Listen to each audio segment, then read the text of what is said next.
falasse um pouco agora, Marcelo, sobre a questão reputacional. Todos sabemos que o compliance, uma das coisas que ele busca salvaguardar é a reputação da empresa. Claro. Eu queria que você fizesse uma correlação entre o direito digital, o compliance do direito digital e a reputação.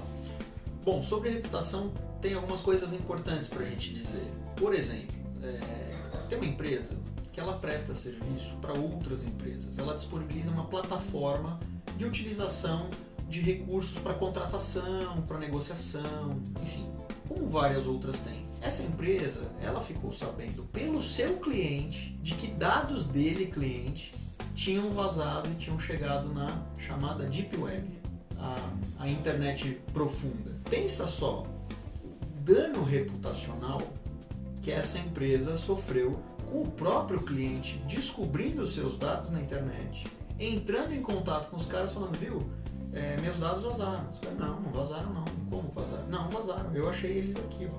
E mostrou o caminho e falou, eles estão aqui. Então hoje, quando a gente pensa em segurança da informação, no compliance digital, é claro que isso é fundamental para a manutenção da reputação de qualquer empresa também. Outro exemplo clássico aconteceu com aquele site, o Ashley Madison, né? Que era um site que promovia encontros extraconjugais e, portanto, prometia um anonimato. Exatamente. Né? Agora, imagina só um site desse que, de repente, tem as informações das pessoas lá disseminadas. E o que eu acho curioso é porque o site ele continua no ar.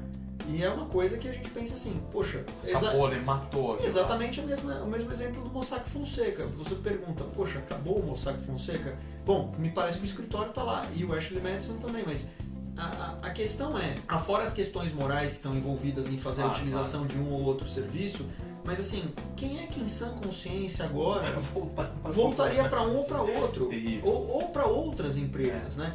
Só que se a gente parar para pensar, existem alguns sites que hoje demonstram de forma bastante intuitiva e gráfica, visual, os vazamentos e as empresas que tiveram dados vazados. As grandes empresas, quase na sua totalidade, tiveram em algum momento dados vazados. Então, por um outro lado, também é um pouco difícil dizer, então não uso nunca mais esse serviço, porque isso acontece com alguma frequência. Agora que você falou isso, eu também acho que é importante que a gente explique para as pessoas que estão vendo a gente, porque assim, existem hackers que entram na NASA. Então assim, é óbvio que se você for objeto de alguém muito perito, ele vai derrubar a sua segurança da informação. Então acho que a gente está falando apenas de subir um degrau, né?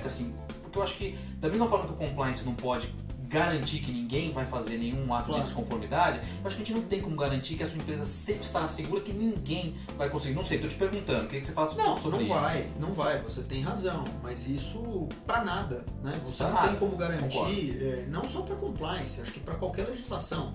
Você tem, por exemplo, o Código de Trânsito e tem lá as multas, as infrações. Isso não impede que as pessoas atravessem fora da faixa, que os carros não ultrapassem. As pessoas falem o telefone, usam o smartphone. Então o problema não é tanto a legislação ou a existência de um regramento. É cultural, né? E é também a parte de você dar efetividade a essa legislação. E aí eu digo, no Brasil, um tempo atrás fez um estudo, eu não tenho bem certeza desses números se estão corretos, mas alguém já disse um dia que o Brasil tinha cerca de 180 mil leis. É muita lei, né? E a gente vive pedindo por mais leis. Olha, precisa fazer uma lei para isso, precisa fazer para aquilo, olha, precisa aumentar a pena aqui, essa pena aqui é muito baixa, isso, aquilo. E eu fico pensando, gente, mas nós temos leis, né? Boas e ruins, algumas até muito boas e outras também muito ruins. Mas a questão é o seguinte, se você não der concretude, não der efetividade, não tiver polícia no sentido de poder de polícia, do Estado também fiscalizar, não adianta ter a lei. Né? Aí a gente volta para 1764, o Cesare Bonesana, Marquês de Beccaria, que já dizia que muito mais do que a gravidade da pena, interessa para você evitar novos crimes a certeza da punição. O livro dos delitos e das penas que qualquer estudante de primeiro ano tem que ler. Exato, e nós estamos falando isso aí do século XVIII, né? Nós estamos no século XXI e é engraçado que a sociedade continua pedindo mais lei, maiores punições, quando o problema não é a existência da lei ou da punição. E a gente cobra as pessoas erradas. Nós costumamos cobrar o legislativo e a gente tem que cobrar o executivo. e muitas vezes o judiciário também, mas quem executa, quem concretiza é o executivo, e a gente cobra só o legislativo. O legislativo vem, faz uma lei mais ou menos, aquela lei safada que é para dar uma enganada em todo mundo, o pessoal vai lá, lava as mãos e eles falam, ó, fizeram a nossa parte. Agora vocês que executem. E a gente continua reclamando. Então, um exemplo de lei que não adiantou para nada, lei dos crimes hediondos. Os crimes hediondos só aumentaram desde a sua lei, desde a criação da lei para cá. Se fosse efetivo, você não acha que os crimes hediondos teriam diminuído? Então, Agora a gente vai entrar também naquela questão da pena de morte, se os países que têm, se tem, porque tem a questão, a grande dificuldade, né?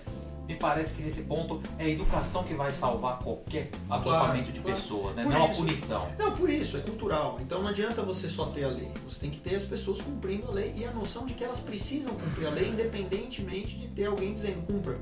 Perfeito. Porque é isso. E no final das contas, compliance é isso. Não precisa, você não tem que ter alguém dizendo faça isso.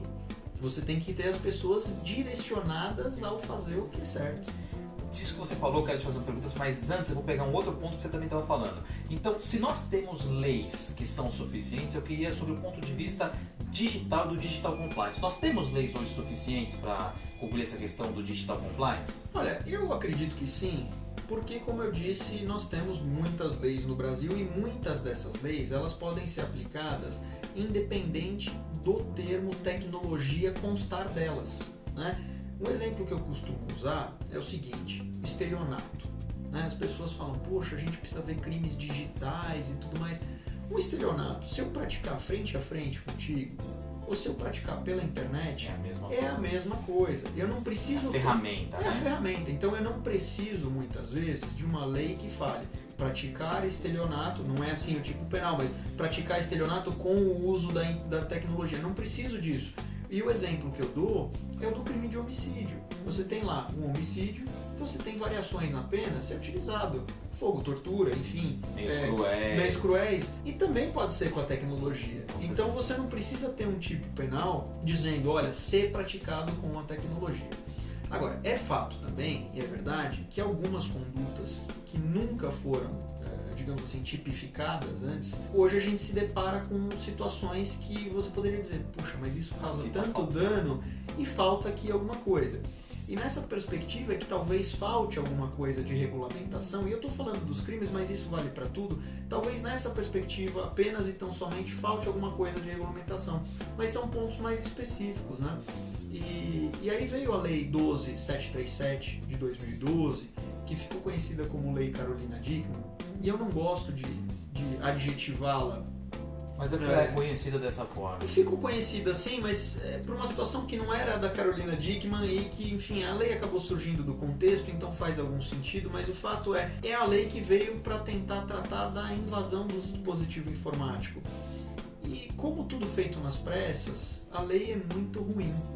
É um tipo penal que tem uma série de condicionantes, com uma pena ridícula e que eu arrisco dizer que ninguém será condenado por um crime do artigo 154, letra A. E, aliás, o pessoal os nossos ouvintes aí, nossa audiência, se alguém achar uma condenação dessa, pode mandar e compartilhar, porque certamente vai ser uma decisão muito estranha. Vai ter alguma coisa ali que a gente vai poder criticar, porque é um tipo penal muito ruim. Então, para amarrar o que você me perguntou, eu acho que sim, em alguns aspectos pode ser que a gente precise de uma pequena regulamentação da legislação, mas que no geral o que a gente tem é suficiente. Por exemplo, agora se fala nas criptomoedas, como Bitcoins, ou Ethereum, ou Dogecoins, enfim, e as pessoas falam, mas como é que funciona isso? Não tem uma regulamentação do Banco Central, meu Deus, e aí eu uso, é moeda, não é? O que eu faço? E tem valor, hein?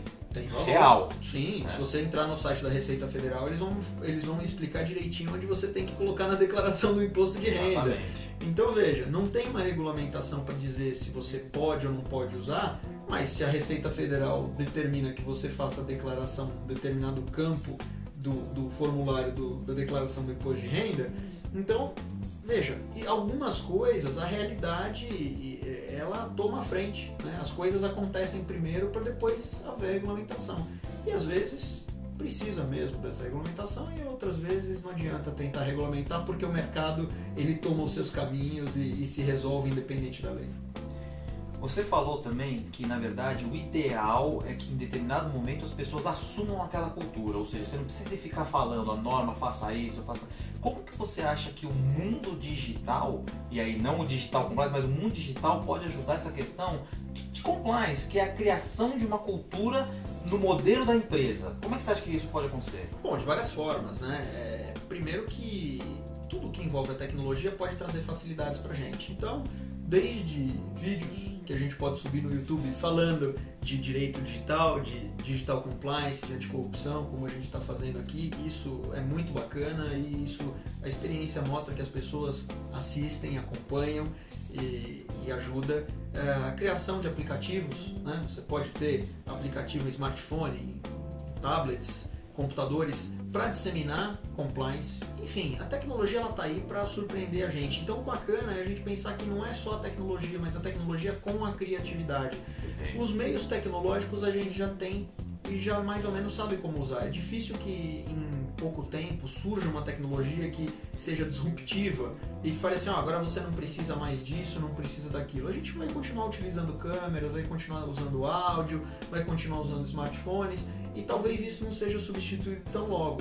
Mas o fato é como usar isso de forma criativa para a disseminação das boas práticas. Dizem por aí que um dos próximos passos vão ser as lentes de contato com chips, né? Talvez, né? Algo próximo do que o Google Lens começou a fazer. Isso, ali. Quem sabe um tempo aí pra frente a gente vai vestir essas lentes de contato e ela vai te dar até uma recomendação, eu tô vendo aqui que você tá tomando um caminho que não é, então... Você tá indo pra lá mesmo? Você tá indo pra lá mesmo, então vai piscar alguma coisa nesse sentido. A inteligência artificial e os chatbots, né, que são esses robozinhos que interagem com a gente já nessas empresas grandes que tem aí o atendimento, quase sempre agora já são chatbots, né? Você está substituindo o trabalho humano. Eu acredito que a inteligência artificial vai ajudar bastante a gente, não só na disseminação de boas práticas, mas também, inclusive, no combate à corrupção, porque a gente consegue deixar as coisas mais transparentes, né? Então, isso com o tempo, e oportunamente a gente fala disso em outras oportunidades, mas é possível que a audiência já tenha ouvido falar no blockchain, que é um sistema de algoritmos, né, que vão se encadeando e demonstram uma série de processos que aconteceram de forma que você consegue seguir do começo até o final uma sequência, saber exatamente o que aconteceu. Na medida em que plataformas públicas passarem a utilizar tecnologias como blockchain, o desvio de dinheiro vai acabar sendo mais rastreável ainda e mais evidente. Então, as transações elas vão ficar ainda mais escancaradas. Claro, vamos ver o quanto isso avança para o poder público. Porque você chegou no ponto que eu ia falar. Porque pelo poder privado, você até consegue talvez dar uma dissimulada. Por exemplo, pegar uma pasta de dinheiro, se você conseguir aos poucos tirar dinheiro, tem como. Agora, no poder público, que tudo tem que ter uma norma, uma lei, isso seria perfeito. Por que a gente não tem hoje? Então, essa é uma coisa que eu tenho me questionado já há algum tempo. E até um colega outro dia perguntou no LinkedIn assim, né? Fez uma pergunta genérica. Pessoal, vocês não acham que já seria a hora de, nos concursos públicos, passarem a perguntar sobre compliance e tudo mais? E eu falei, olha, eu acho que sim, mas considerando que compliance, acima de tudo, é o tone from the top, como é que você vai perguntar de compliance? Como é que você vai, né? Nesse momento tá difícil, Nesse né? momento difícil. Então, é claro, a gente não pode generalizar, não é Sim. todo órgão público, não é todo funcionário público, não dá para dizer assim, mas existem tantas coisas que estão fora da conformidade, e mesmo no executivo, no legislativo e também no judiciário. Com certeza. Que fica difícil. Como é que você vai exigir conhecimento de compliance O juiz que estava com o carro do Ike Batista dirigindo, foi condenado. Esse caso não, mas aí... é um absurdo, né? Então, mas isso extrapola compliance. Esse juiz aí, inclusive foi condenado, Sim, né? Exatamente. Então, com a condenação a gente pode dizer, isso aí foi uma atitude criminosa, né? Como teve a condenação, não estamos fazendo aqui um pré-julgamento, mas o fato existem coisas para menos que o crime, né? Menores que o crime, mas que são irregularidades, desvios morais, desvios que as pessoas não estão tendo essa atenção. E o problema é quando os poderosos se acham, e quando eu falo poderosos, eu não estou falando só gente de poder econômico, eu estou falando de gente que tem poder na caneta, né? E quando para essas pessoas parece que o compliance não vale tanto assim, é difícil a gente conseguir de alguma forma. Então, uma das coisas que eu tenho percebido é que, de fato, o compliance no Brasil e também o digital está ficando mais robusto, a gente fala mais, compliance é tema, né? Não dá mais para dizer que é modinha, né? É uma pauta, compliance é pauta constante. Veio, vai ficar. Não Veio, vai ficar. Mas a questão as empresas têm se preocupado com isso, mas e o poder público? Tá mais do que na hora da gente ver o poder público para além da CGU, né, da Controladoria Geral da União e das suas controladorias estaduais, municipais, tá mais do que na hora da gente ver chefes de executivo, do legislativo, do judiciário, enfim, tomarem atitudes e não darem aquela resposta que a gente vê muitas vezes, não, mas a lei nem autoriza. A lei autoriza muita coisa, né? Ou ela não proíbe, às vezes, ou no não particular, proíbe, né? ou não Aquilo proíbe. significa que tá ético, Exato. moral. A lei me permite ou ela não me proíbe. Ok, mas isso não é suficiente. Isso não é mais suficiente, né? O artigo 37 da Constituição Federal, que fala dos princípios da legalidade, impessoalidade, moralidade, publicidade, veja, eles sempre foram explicados sob uma ótica de compliance. Se você parar para pensar, a doutrina, né, do direito sempre trouxe uma ótica de conformidade, de ética, de moral, mas será que isso está acontecendo? Então acho que um dos grandes desafios, inclusive para a parte digital, é ver os órgãos públicos se protegendo, se estruturando para compliance digital também. Porque na medida em que a gente pensa que os órgãos públicos são detentores de grandíssimos bancos de dados, com todas as nossas, da população, todos, né? Porque são dados fiscais, são dados comerciais, são dados... Um sigilo grande, algo que para você conseguir um imposto de renda, uma quebra, alguma coisa, você precisa de uma ordem judicial, uma justificativa. Exato, então assim, hoje tudo passa por dados. E o governo, o poder público em geral, está com grande parte desses dados para si. O que está sendo feito para proteger esses nossos dados? É algo para se pensar. Com certeza. iComply, aprimorando pessoas, fortalecendo empresas.